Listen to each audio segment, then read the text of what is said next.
Welcome बच्चों। जैसे कि आप देख रहे हो हमारे पास हेडिंग है interference of light. Last time में भी हमने इंटरफेरेंस ऑफ लाइट के संबंध में छोटी मोटी चीज़ें कुछ देखी हुई थी, जिसमें उसका टाइप भी देखे हुए थे। ठीक है, डिस्ट्रक्टिव इंटरफेरेंस और कंस्ट्रक्टिव इंटरफेरेंस। ठीक है, सो थोड़ा सा क्या करते हैं, उसको रिवाइज करते हैं और थोड़ा हम आगे बढ़ते हैं। ठीक है, सो चलो देखिए, जैसे कि हमारे पास इंटरफेरेंस की बात करते तो इंटरफेरेंस जो डिपेंड करता है वो इंटरफेरेंस हमारे सुपरपोजिशन ऑफ वेव्स के, ये जो फेनोमेना जो घटना होती है उसके ऊपर डिपेंड करता है।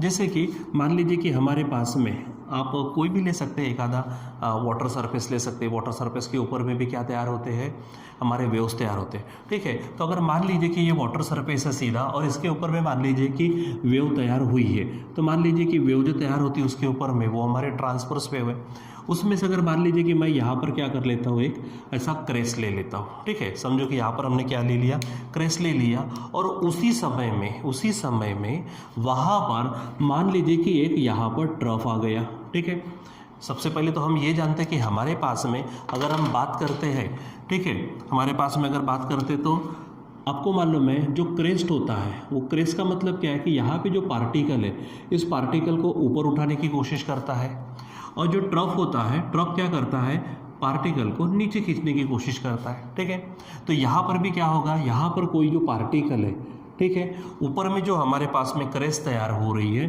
वो उसको क्या करने की कोशिश करेगा, ऊपर उठाने की कोशिश करेगा।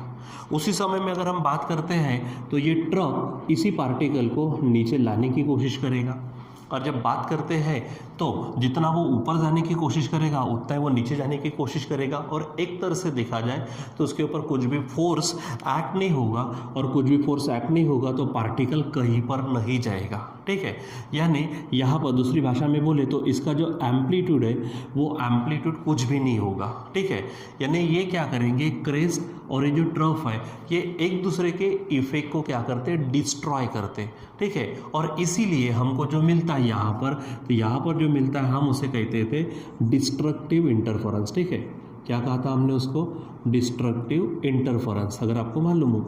ठीक है, यहाँ मैं शॉर्ट में लिख देता हूँ डिस्ट्रक्टिव इंटरफेरेंस। ठीक है, लेकिन उसी समय में अगर मान लीजिए कि क्या होता है कि यहाँ पर हमारे पास में क्रेस्ट आई है, ठीक है, और दूसरा मान लीजिए कि यहाँ पर क्या है कि वैसे ही उसके ही जैसे यहाँ पर क्या आई है, दूसरी क्रेस्ट आई हुई है। ठीक है, सो जैसे कि हमारा नेचर होता है, ये क्रेस्ट जो ग्रीन कलर की क्रेस्ट है वो उसको कहाँ ऊपर उठाने की कोशिश करेगी। उसी के साथ में अगर देखा जाए तो ये रेड कलर की जो क्रेस्ट है वो भी ऊपर उठाने की कोशिश करेगी। तो यहाँ पे एक साथ क्या लगेगा, इस पार्टिकल पर एक साथ दो दो क्रेस्ट आ रही, तो दोनों क्रेस्ट उसको ऊपर उठाने की कोशिश करेगी। तो होगा क्या कि वहाँ पर वो इफेक्ट और बढ़ जाएगा, और असल में देखा जाए तो यहाँ पे अगर दूसरी भाषा में बात करते हैं तो उसका एम्पलीट्यूड बढ़ जाएगा। और जैसे कि आपको मालूम है जो एम्पलीट्यूड का स्क्वायर है इसको प्रोपोर्शनल होती है इंटेंसिटी ऑफ द वेव। ठीक है, इंटेंसिटी ऑफ द वेव, यानी यहाँ पे लाइट की बात करो, साउंड की बात करो, तो जो भी इंटेंसिटी, तो इंटेंसिटी यहाँ पर बढ़ जाती। अब क्योंकि हमारे पास में हेडिंग डाली हुई कौन सी, हमारी इंटरफेरेंस ऑफ लाइट, तो लाइट की अगर बात करते तो यहाँ पर एम्पलीट्यूड बढ़ जाने के कारण यहाँ पर हमको ज़्यादा इंटेंसिटी वाला लाइट मिलेगा, यानी ज़्यादा ब्राइटनेस मिलेगी। वही अगर यहाँ बात करते हैं तो यहाँ पर क्या हो रहा है कि एम्पलीट्यूड ही जीरो हो रहा है, एम्पलीट्यूड हो ही नहीं रहा, बहुत ही कम हो रहा, मिनिमम हो रहा, हो ही नहीं रहा। ठीक है, तो यहाँ पे इंटेंसिटी भी हमारी क्या हो जाएगी, ज़ीरो हो जाएगी, यानी वहाँ पे हमको डार्कनेस नज़र आएगा। अब लाइट कोई भी हो, जैसे आपने रेड लाइट लिया तो रेड लाइट दिखेगा, उसके बाद में डार्कनेस। अब डार्कनेस का मतलब हमेशा ये मत समझो कि आपको ब्लैक कलर मिले, क्योंकि ब्लैक भी एक तरह से कलर है। ठीक है, जैसे मैं यहाँ पे I have use here 3 colours, black, red and green. ठीक है, सो ब्लैक भी एक तरह से कलर है ना। ठीक है, तो डार्क का मतलब हमेशा क्या नहीं होता, वहाँ पे ब्लैक नहीं होता, वहाँ पे लाइट नहीं मिलेगा, बस ये ध्यान में रखो। तो जैसे कि अगर ये इसकी बात करें तो आप इसे फिर हम कहते हैं कंस्ट्रक्टिव, क्योंकि यानी एक दूसरे के इफेक्ट को क्या किया, और कंस्ट्रक्ट किया। ठीक है, सपोर्ट किया, इसलिए इसको हम क्या नाम देते हैं, कंस्ट्रक्टिव इंटरफेरेंस। ठीक है, तो ये हमने वहाँ पर देखा हुआ था। ठीक है, और उसके पहले सुपरपोजिशन ऑफ वेव्स का जो फेनोमेना था, क्या कि व्हेन 2 और more waves arriving at a point, ठीक है, travelling through a medium come simultaneously, then each wave produces its own displacement at that point simultaneously, and the resultant displacement is equal to the vector sum of the displacement of the individual waves। ये पूरा statement हमने इसके पहले भी देखा हुआ था, ठीक है। अब जैसे कि ये हमारे पास अगर मान लीजिए कि एक आधे तालाब वालाब के पास में आप एक आधा स्टोन ऐसा डाल दो तो वहाँ पे रिपल्स तैयार होते हैं, लेकिन 2 स्टोन अगर एट अ टाइम डाल दीजिए तो वो जो सर्कुलर टाइप वेव फ्रंट हमको मिलते थे, रिपल्स हमको मिलते थे, आप वो मिक्स में हो जाएंगे। वो थोड़ा इफेक्ट बड़ा बहुत ही अच्छा प्यारा इफेक्ट होता है, कभी आप करके देखो, ठीक है। तो यहाँ पर हमारे पास में इंटरफेरेंस के 2 टाइप थे हमारे, डिस्ट्रक्टिव इंटरफेरेंस और कंस्ट्रक्टिव इंटरफेरेंस, ठीक है। अब चलो थोड़ा सा इसी चीज़ को अगर बात करते आगे ले जाने की, ठीक है। तो जैसे कि आपको मालूम है वेव की जो बात है, वेव कभी क्या करता है पार्टिकल नेचर बताता, कभी क्या करता है वो वेव नेचर बताता। असल में देखा जाए तो वेव अपना खुद का उसका जो नेचर है वही है, लेकिन वो हमारी समझ है कि कुछ घटनाओं में वो वेव के जैसा काम करता है, कुछ घटनाओं में, घटना है ना फेनोमेना, कुछ फेनोमेना में वो क्या करता है पार्टिकल जैसा बिहेवियर करता है। वो हमारी समझ है, एक्चुअली जो उसका वेव है वो तो वही रहने वाला है, ठीक है। तो अगर हम बात करते हैं, मान लीजिए कि हमारे पास में यहाँ पर एक आधा सोर्स है मान लीजिए, ठीक है। आप कोई भी सोर्स ले सकते हो। यहाँ पर समझो ये आपका क्या है लाइट सोर्स है। यहाँ से क्या हो रहा है कि वैसे तो हर डायरेक्शन में क्या होंगे यहाँ पर लाइट जाएगा, ठीक है। मैं क्या करता हूँ कि इसके सामने में थोड़ा सा मैं ये ले लेता हूँ हाथ में ताकि मैं थोड़ा सा अच्छा बताने की कोशिश करूँ, ठीक है। तो यहाँ क्या करते हैं हम इसके सामने में एक तरह से एक मैं कार्डबोर्ड रख देता हूँ और इस कार्डबोर्ड को 2 मैं स्लीट बनाता हूँ, ठीक है। एक्चुअली मैं पिन होल्स कर लेता हूँ, ठीक है। तो यहाँ पे क्या करते हैं हम ऐसे 2 पिन होल तैयार करते हैं, ठीक है। यहाँ पे हमने क्या कर लिए पिन होल तैयार कर लिए। अब अगर देखो और इसके सामने मैं एक आधा कोई स्क्रीन बिन ऐसा रख देता हूँ, ठीक है। मान लीजिए कि मैंने ऐसा स्क्रीन रख दिया, ठीक है। अब अगर हम बात करते हैं तो यहाँ से देखो ये होल है, ये पिन होल है। मैं इसको अगर आप S1 S2 नाम दे सकते हो, इनको थोड़ा ध्यान में रखना यहाँ पर इनको, ठीक है। ये हमारे पास में मान लीजिए कि कोई स्क्रीन है मान लो, ठीक है। और ये हमारे पास में जो है वो है कार्डबोर्ड, एक आधा आप कुछ भी ले सकते हो। कार्डबोर्ड आपके पास में है, नोटबुक का बोर्ड भी आप बना सकते हो, ठीक है। या फिर आपके पास जो एग्ज़ाम पैड होता है वो भी आप लिख सकते हो। अब होगा क्या बच्चों, यहाँ से जब लाइट आएगा तो देखो यहाँ जहाँ पे पिन होल्स है वहीं पे क्या होगा, वहीं से लाइट क्या होगा आगे जाएगा, वहीं से लाइट क्या होना चाहिए आगे। तो जैसे अगर यहाँ से है तो यहाँ से अगर हम बात कर लेते हैं, इसको मैं रख देता हूँ, ठीक है। तो यहीं से अगर लाइट जाता तो लाइट ऐसा जाना चाहिए था और लाइट ऐसा जाना चाहिए था। तो यहीं पे इन 2 पॉइंट्स पे ही हमको क्या मिलना चाहिए था, पिन होल या फिर उसके जैसा ब्राइट स्पॉट हमको मिलना चाहिए था, ठीक है। ऐसा होना चाहिए था स्क्रीन पे। जैसे अगर मान लीजिए कि एक आधे आप क्या करो बारीक सा होल ले लो, उसमें से लाइट अगर ये करो तो दूसरी तरफ में आप देखेंगे तो उतना ही आपको दाग या फिर धब्बा मिलेगा लाइट का। तो यहाँ पर भी ऐसा होना चाहिए था, ठीक है। लेकिन आप अगर एक्चुअली यहाँ पर ऐसा देखेंगे, ठीक है, तो यहाँ पर आपको उस तरह से नहीं मिलता। यहाँ पर आपको क्या होगा कि थोड़ा सा ब्राइट पॉइंट मिलता है, एकदम ब्राइट पॉइंट मिलता है यहाँ पर।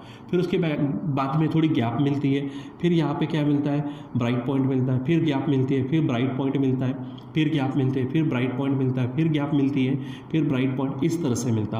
उसी प्रकार नीचे में भी गैप आती है, फिर ब्राइट पॉइंट, फिर गैप आती है, फिर ब्राइट पॉइंट, फिर गैप, फिर ब्राइट पॉइंट। ये जो मैं कलर बता रहा हूँ वो ब्राइट समझो, और जहाँ पे ये जो वाइट कलर का है वहाँ पे कुछ नहीं है समझो। तो इस तरह से हमको क्या मिलता, ये मिलता, ठीक है। मतलब वो जो इंटरफेरेंस पैटर्न है, अगर आप थोड़ा सा सर्च वगैरह करते गूगल पर तो थोड़ा सा अच्छे से इमेजेस भी आपको मिलते। तो जो मैंने कलर बताए और उनके बीच में जो गैप बताई, तो गैप बताई वहाँ पे इंटेंसिटी नहीं है, लाइट नहीं है, कुछ नहीं है, ठीक है। एक्चुअली होना क्या चाहिए था, ये ग्रीन टाइप जो मैंने बताया वहीं पर मिलना चाहिए, लेकिन ऐसा नहीं मिलता। यहाँ पर हमको क्या मिलते हैं, इस तरह से पैचेस बोलो आप, या फिर इसको हम फ्रिंजेस बोल सकते हैं। क्या बोलते हैं आप इसको, फ्रिंज बोलते हैं, ठीक है। तो इस तरह से आपको क्या मिलते हैं, फ्रिंजेस मिलते हैं, ठीक है। यानी जहाँ पे कलर दिख रहा है, रेड कलर फिर वाइट है, वाइट एक्चुअली वाइट नहीं बोलेंगे, वहाँ पे लाइट नहीं है, ठीक है। सो लाइट मिल रहा नहीं मिल रहा, लाइट मिल रहा नहीं मिल रहा, इस तरह से बैंड्स भी आप इसको बोल सकते हो। पट्टे आपको क्या मिलते हैं, ये मिलते हैं बैंड्स, फ्रिंजेस, आप उसको नाम दे सकते हैं। तो ये सब चीज़ें यहाँ पर मिलती है। तो ये होता क्यों है, तो ये और कुछ नहीं है, ये होता एक्चुअली किसके कारण है, हमारे इंटरफेरेंस के कारण ही है, ठीक है। तो चलो थोड़ा सा इसमें यहाँ पे क्या होता होगा ये एक बार देख लेते। तो जैसे कि अभी आपको ध्यान में है कि ये स्क्रीन है हमारी, ये 2 पिन होल्स है, ठीक है। मैं यहाँ से इसको क्या कर देता हूँ, थोड़ा हटा देता हूँ, ठीक है। तो यहाँ पर जो है इसको हम हटा दिए, ठीक है। अब होता क्या है कि जैसे कि हम पढ़ चुके हैं, हमारे पास में मान लीजिए कि हम ह्यूजेंस वेव थ्योरी है, ह्यूजन वेव थ्योरी के हैं, इसमें हमने देखा कि वेव फ्रंट देखा, ठीक है, और जो भी वेव फ्रंट है उसमें each and every point, Huygens principle, each and every point क्या करता है, वो it behaves as this secondary source of light, ठीक है, सेकेंडरी सोर्स ऑफ लाइट के जैसा वो क्या करता है, बिहेव करता है। समझो कि यहाँ से क्या हो रहा है, मैं इसको भी हटा दूँ, ये दो पिन होल है, ये ध्यान में रख लो आप, ठीक है। तो होता क्या है कि यहाँ से जब लाइट आता है तो वो लाइट जाता है वेव फ्रंट के फॉर्म में, क्योंकि ये फाइनाइट डिस्टेंस पे रखा है, ठीक है। तो आपको मालूम है वेव फ्रंट किस तरह से मिलने वाले हैं, आपको इस तरह से वेव फ्रंट क्या होंगे, मिलेंगे, ठीक है। तो इस तरह से आपको क्या मिल रहा है, यहाँ पर वेव फ्रंट मिल रहे हैं। अब करते करते करते ये वेव फ्रंट देखो यहाँ पर पहुँच चुका है, और एक वेव फ्रंट यहाँ पर, यानी यही है, मान लीजिए कि जो भी होगा, क्रेस्ट है, ट्रफ है, कोई फ़र्क नहीं पड़ता, तो ये यहाँ पर पहुँच चुका है। अब जैसे कि उस दिन लास्ट टाइम मैंने कहा था कोहेरेंट सोर्सेस चाहिए हमको। कोहेरेंट सोर्सेस का मतलब क्या था कि हमको जो भी सोर्सेस है उन्होंने क्या करना चाहिए, जो वेव्स इमिट करेंगे वो सेम फेज में हो। सेम फेज में होने का मतलब अगर यहाँ से क्रेस्ट निकलता तो यहाँ से भी क्रेस्ट निकलना चाहिए, ठीक है, इस तरह से, ठीक। तो जैसे मैंने इसको थोड़ा सा डार्क कर लिया, मान लीजिए कि ये हमारे क्या है, क्रेस्ट है, ये हमारे क्या है, क्रेस्ट है मान लो, ठीक है। तो अब देखो ना, यहाँ पर जो भाई यहाँ पे पॉइंट जो था, ठीक है, यहाँ पे जो पिन होल था वहाँ पर दोनों के पास कौन गई है, क्रेस्ट गई है, ठीक है। तो अब यहाँ से जो आगे बढ़ेंगे तो यहाँ पर भी क्या होने वाले हैं, ये जो पॉइंट है, जो दो पिन होल्स है, मान लो यहाँ पर ये दो पिन होल्स जो कि इस वेव फ्रंट पे है, वो खुद सेकेंडरी सोर्स ऑफ लाइट के जैसा बिहेवियर बताते हैं और खुद भी क्या करते हैं, वो वेव्स इमिट करते हैं, ठीक है। सो मैं थोड़ा सा यहाँ पर क्या करता हूँ, थोड़ा कलर टाइप बता देता हूँ कि पहले तो इसको मैं थोड़ा सा बढ़ा देता हूँ, ठीक है, ये जो कार्डबोर्ड की लेंथ है थोड़ा सा इसको बढ़ा देता हूँ, ठीक है। तो यहाँ पर क्या होगा कि यहाँ से अब मान लीजिए कि ये, ठीक है, ये इस तरह से क्या बन रहे हैं, वेव फ्रंट यहाँ पर हमारे पास में आ रहे हैं, ठीक है, या इस तरह से हमारे पास वेव फ्रंट आएंगे। तो ये तो हो गए, ये जो सोर्स बन गया यहाँ पर, उसके कारण अब क्या होगा, जो नीचे में पिन होल था वहाँ से भी तो आएंगे, तो यहाँ पर भी क्या होंगे, इस तरह से हमारे पास में क्या बनते जाएंगे, वेव फ्रंट बनते जाएंगे, ठीक है। तो इस तरह से हमें क्या मिलेगा, वो मिलेगा, ठीक। तो अब आप अगर यहाँ पर देखते हो तो कहीं पर क्या हो चुका है, जैसे कि हम बात करते हैं यहाँ पे देखो, ये जो मैंने ग्रीन कलर का ये क्रेस्ट है मान लो, ठीक है, और ये रेड कलर का ये भी क्रेस्ट है, तो ये यहाँ पर मिला है, ये यहाँ पर मिला है, ये इस तरह से मिला है, ठीक है। ऐसे पॉइंट्स को जोड़ दो, ठीक है, पॉइंट्स को अगर हम क्या करते हैं, जोड़ देते, तो वहाँ पर क्या हुआ है कि क्रेस्ट के साथ मैच हुआ है, ट्रप के साथ अगर मैच हुआ है तो आपको मैंने कहा कि वहाँ पर क्या होगा, कंस्ट्रक्टिव इंटरफेरेंस होगा, वहाँ पे इंटेंसिटी ज़्यादा होंगी, और इन दोनों के एग्जैक्टली बीच में, यानी एकदम बीच की अगर बात करते हैं तो वहाँ पे आपको क्या मिलता है, बहुत ही ज़्यादा ब्राइट पॉइंट मिलता है एकदम बीच में, जिसको हम नाम देते हैं सेंट्रल ब्राइट बैंड, या फिर सेंट्रल ब्राइट पॉइंट बोल सकते हैं, CBB, आप उसको शॉर्ट में ध्यान में रख सकते हो, ठीक है। उसके बाद में जैसे कि अगर आप इसको थोड़ा सा हमारे टेक्स्ट बुक में वगैरह देखें तो वहाँ पे लाइंस कैसे, मैंने कलर्ड वाली लाइंस ली है, ठीक है, वहाँ पर डॉटेड लाइन और कंटिन्यूस लाइंस है, ठीक है। तो कंटिन्यूस लाइंस पॉसिबली आप उसमें देखना जरा सा, तो वहाँ पे कंटिन्यूस लाइंस यानी क्रेस्ट समझो, और डॉटेड लाइन यानी हमारा क्या समझो, ट्रप समझो, ठीक है। तो जहाँ पर क्या होगा, क्रेस्ट मिलेंगी, ट्रप मिलेंगे, वहाँ पर हमको मिलेगा कंस्ट्रक्टिव इंटरफेरेंस। लेकिन जहाँ पे ट्रप के साथ में क्रेस्ट आएगा, क्रेस्ट के साथ में ट्रफ आएगा, वहाँ पर हमको लाइट नहीं मिलता, क्योंकि एम्पलीट्यूड 0 हो जाता है। दोनों वेव्स, दोनों जो क्रेस्ट या फिर ट्रप है, एक दूसरे के इफेक्ट को कैंसिल करते, डिस्ट्रॉय करते, इसलिए तो डिस्ट्रक्टिव इंटरफेरेंस कहते हैं। तो वहाँ पर फिर हमको क्या मिलने वाला है, वहाँ पर हमको लाइट नहीं मिलेगा, ठीक है। तो यहाँ पर इस तरह से अगर आप बराबर चेक करते हो तो यहाँ पर जो पॉइंट्स आपको मिल चुके हैं, वहाँ पर क्या हुआ होगा, वहाँ पर हमारे पास में अलग अलग इसमें अगर जाएंगे बराबर, ठीक है। तो जहाँ पे आपको ब्राइटनेस मिल रहा है वहाँ पे कंस्ट्रक्टिव इंटरफेरेंस, और जहाँ पे हमको लाइट नहीं मिल रहा है वहाँ पे क्या निर्माण हुआ है, हमारे पास में डिस्ट्रक्टिव इंटरफेरेंस, ठीक है। तो इस तरह से मिलता है। अब बच्चों क्या है कि ये जो हमारे पास में हमने जो पिन होल्स यहाँ पर लिए थे, ये पिन होल से जो एक्सपेरिमेंट आप करके देखते हो वो आता तो बड़ा अच्छा है, लेकिन यहाँ पर थोड़ा सा वो थोड़ा डिफ्यूज टाइप का मिलता है, थोड़ा हल्का फुल्का डिफ्यूज्ड, यानी क्या बोलेंगे कि एकदम से धुंधला सा, ठीक है। तो इसीलिए क्या है कि इन पिन होल्स को हम क्या करते हैं, ऐसे स्लिट में बदल देते हैं, ठीक है। इसको किस में बदल देते हैं हम, ऐसे स्लिट में, जैसे कि इसको मैं बड़ा बताता हूँ, ये स्लिट है, ठीक है। अब ये इतनी बड़ी नहीं रहती, इसमें तो कम से कम 100 आ जाए, इतनी छोटी रहती है वो। ये स्लिट यानी रेक्टेंगुलर कट, इसको क्या बोलते हैं हम, स्लिट। इसका मतलब क्या है, रेक्टेंगुलर कट, रेक्टेंगुलर कट, ठीक है। तो वो आपको थोड़ा ध्यान में रखना है, ठीक है। तो उससे क्या होता है कि रेक्टेंगुलर कट के कारण, जैसे मैंने कि कहा कि फ्रिंजेस या फिर बैंड्स है, वो बहुत ही अच्छा पैटर्न आपको मिलता है, ठीक है।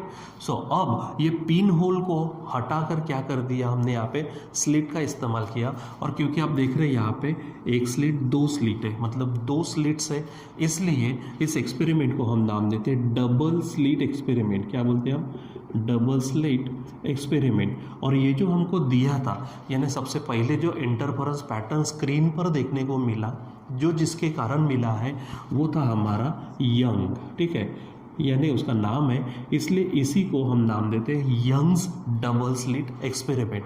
Young was the first who showed us the interference pattern on the screen, जिसने हमको क्या किया, इंटरफेरेंस पैटर्न स्क्रीन पे बताया, ठीक है। अब उसको आप दूसरे तरीके से भी देख सकते हो, लेकिन सबसे पहले यंग्स ने हमको यहाँ पे बताया था इस तरह से। अब क्योंकि हमारे पास ये जो है ओरिजिनल सोर्स यही है, दो अलग सोर्स, देखो इसी के कारण ये और ये सोर्स मिले हैं, जो कि एक समान वेव फ्रंट इमिट करते हैं सेकेंडरी। तो यहाँ से निकलने वाली जो भी हमारे पास में वेव्स होंगी, वो वेव्स क्या होती है, एकदम ही क्या होती है, वो हमारी कोहेरेंट होती है। यानी यहाँ पे सबसे पहले कोहेरेंट सोर्स चाहिए था, वो कंडीशन फुलफिल होती है। दूसरी बात यहाँ पर स्टार्टिंग में उसने क्या किया था कि जो डे लाइट होता है या फिर सनलाइट बोलेंगे, वो यूज़ किया था। तो सनलाइट यूज़ करने के कारण यहाँ पे हमको क्या मिलता था, डिफ्यूज्ड पैटर्न मिलता था। डिफ्यूज पैटर्न यानी कहीं पे इंटेंसिटी ज़्यादा है, कहीं पे इंटेंसिटी कम है, कहीं पे लाइट नहीं दिखना चाहिए था, वहाँ पे भी हल्का फुल्का लाइट दिखता है, ठीक है। तो वो डिफ्यूज इसलिए दिखता था क्योंकि आपको मालूम है जो सनलाइट है, यहाँ पे जो डे लाइट बनता है या फिर जो भी हमारे पास लाइट है, that is white light, and white light contains so many colours, बहुत सारे कलर्स होते हैं उसमें, ठीक है, इसलिए ऐसा हुआ। तो देन उसने क्या किया, ये जो हमारे पास सनलाइट वगैरह जो भी यूज़ किया उसने स्टार्टिंग में, उसको हटाकर उसने क्या किया था, मोनोक्रोमेटिक लाइट, जैसे लास्ट टाइम में मैंने कहा था मोनोक्रोमेटिक, ये शब्द किससे जुड़ता है, मोनो यानी एक, क्रोमा यानी जो शब्द होता है वो कलर से, कलर जुड़ता है किससे, वेवलेंथ से। यानी उसने एक ही कलर का लाइट यूज़ किया। जैसे 2 मिनट के लिए मैं यहाँ पर बताऊँ कि यहाँ पे रेड अगर दिख रहा है तो रेड कलर का light, blue colour, yellow colour, green colour, जो भी यूज़ करना है, मतलब मैंने ऐसे कलर, वो मार्कर वाला कलर नहीं बोल रहा हूँ मैं लाइट की बात कर रहा हूँ, ठीक है। सो मोनोक्रोमेटिक चाहिए था, ठीक है। दूसरी बात, जब हम देखेंगे तो ये जो स्लिट है, ये स्लिट मैंने कहा कि इसमें सैकड़ों रह सकती है, इतनी बारीक है, क्योंकि ये जितनी बारीक होंगे उतना इफेक्ट इधर में अच्छा दिखेगा, ठीक है।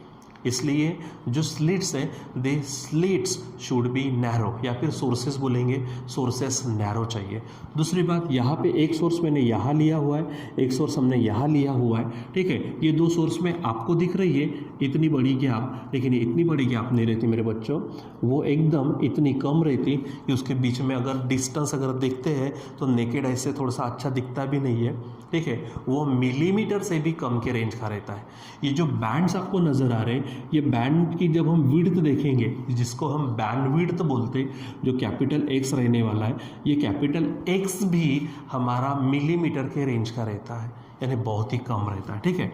तो ये सब चीज़ें कैसे हमने यंग्स के डबल स्लिट एक्सपेरिमेंट एकदम रफली देखी है, ठीक है। फिर उसके बाद में यही चीज़ें हम मैथमेटिकली भी देखते हैं, यानी यही ऐसा ही, लेकिन ऐसा इसमें इस तरह से नहीं, कुछ हम रे डायग्राम के अनुसार देखते हैं।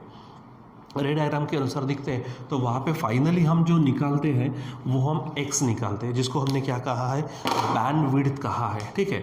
अब दूसरी बात ये है कि हम ये एक्सपेरिमेंट करेंगे क्यों, हाँ ये अलग बात है कि यंग्स ने सबसे पहले इंटरफेरेंस बताया, ओके, लेकिन हम करेंगे क्यों। तो जो भी चीज़ें हम पढ़ते हैं वो पढ़ने के बाद में हम उसको अप्लाई करते हैं, जिसका अप्लीकेशन होता है, ठीक है। तो जैसे कि हम कहते हैं कि रेड कलर की वेवलेंथ इतनी है, ब्लू कलर की वेवलेंथ इतनी है, ये जो वेवलेंथ निकालने की बात करते हैं हम, तो ये वेवलेंथ निकालने के लिए स्पेशली यूज़ किया जाता है, ठीक है। किसके लिए यूज़ किया जाता है, स्पेशली हम यहाँ पर वेवलेंथ निकालने के लिए हम इसका इस्तेमाल करते हैं, ठीक है। जैसे कि फ्यूचर में जो फार्मूला आएगा हमारे पास में x इज इक्वल टू, ठीक है, lambda D upon capital D, ठीक है, lambda D upon capital D, ये आएगा। तो जिसमें से हम क्या निकाल सकते हैं, लैम्डा यानी वेवलेंथ। तो ये वेवलेंथ निकालने के लिए हम क्या करते हैं, इसका इस्तेमाल करते हैं, ठीक है। यानी सिंपल इसका अगर इस्तेमाल करना, यानी हमने ये क्यों पढ़ा था, सिंपल भाषा में बोल सकते हैं, to find out the wavelength of the light, ठीक है, we use Young's double slit experiment या फिर इंटरफेरेंस का पैटर्न, ठीक है। सो ये चीज़ें आपको ध्यान में रखनी है। इसके जो नोट्स वगैरह हैं, कुछ मुझे मालूम है कुछ बच्चों ने आप में से ही कहा था कि सर कुछ टॉपिक के हमको नोट्स नहीं मिले, ठीक है। तो वो नोट्स वगैरह भी सभी आपको मिलने वाले हैं, और इसके भी नोट्स में आपको रिटर्न में देने ही वाला हूँ, ठीक है। सो आप प्लीज़ इसको समझिए और बाकी काम तो देखेंगे। तो आज के लिए बस इतना ही, बाकी का कंटिन्यू करेंगे बाद में। Till then bye.